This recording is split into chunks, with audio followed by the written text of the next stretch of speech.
শিখি একাডেমিতে তোমাদের সবাইকে স্বাগতম। এই ভিডিওতে এখন আমরা অষ্টম শ্রেণীর ইংরেজি বইয়ের চ্যাপ্টার 6 থেকে লেসন 2 এর কাজটির সমাধান দেখব।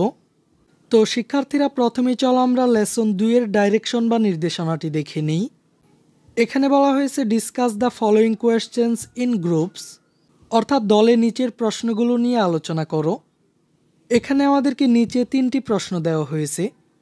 প্রথম প্রশ্নটি হলো, how do you address your head teacher when you write an application to him or her, অর্থাৎ তুমি যখন তোমার প্রধান শিক্ষকের নিকট দরখাস্ত লেখো তখন তুমি তাকে কিভাবে সম্বোধন করো।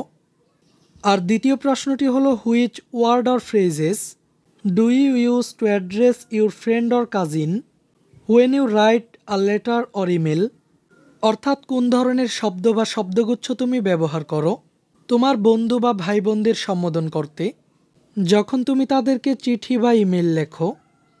আর সবশেষ তৃতীয় প্রশ্নটি হলো, how is your writing to your teachers different from your writing to family members, অর্থাৎ শিক্ষকের কাছে লেখা তোমার কোনো কিছু তোমার পরিবারের সদস্যদের কাছে লেখা কোনো কিছু থেকে কতটা ভিন্ন হয়। এখানে ভিন্নতার বিষয়গুলো হলো ওয়ার্ডস অর ফ্রেজেস, অর্থাৎ শব্দ বা শব্দগুচ্ছ, টোন, অ্যাড্রেসিং এটসেট্রা, অর্থাৎ স্বরভঙ্গি, সম্বোধন প্রভৃতি। তো শিক্ষার্থীরা, চলো আমি তোমাদেরকে এই প্রশ্নগুলোর সমাধানগুলো দেখিয়ে দিচ্ছি।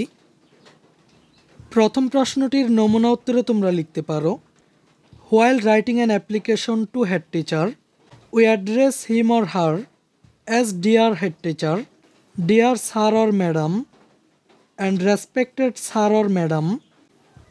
আর দ্বিতীয় প্রশ্নটির নমুনা উত্তরে তোমরা লিখতে পারো, while writing an emailed an informal letter to a friend or cousin we can start with a casual greeting like my dear or dearest friends or cousins name.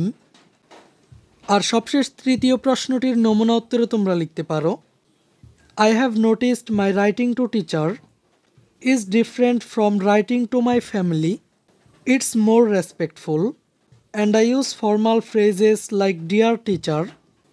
It's a bit more formal. It's all about being respectful and appropriate in different contexts. এই ক্লাসে এই পর্যন্তই। পরবর্তী ক্লাসে আমরা lesson 2 এর প্রথম অংশটি নিয়ে আলোচনা করব। শিক্ষার্থীরা, এই ক্লাসটি তোমাদের কাছে কেমন লেগেছে তা আমাকে কমেন্ট করে জানিয়ে দাও। আর পরবর্তী সকল ক্লাসগুলো নিয়মিত পাওয়ার জন্য চ্যানেলটিকে এখনই সাবস্ক্রাইব করে রাখো।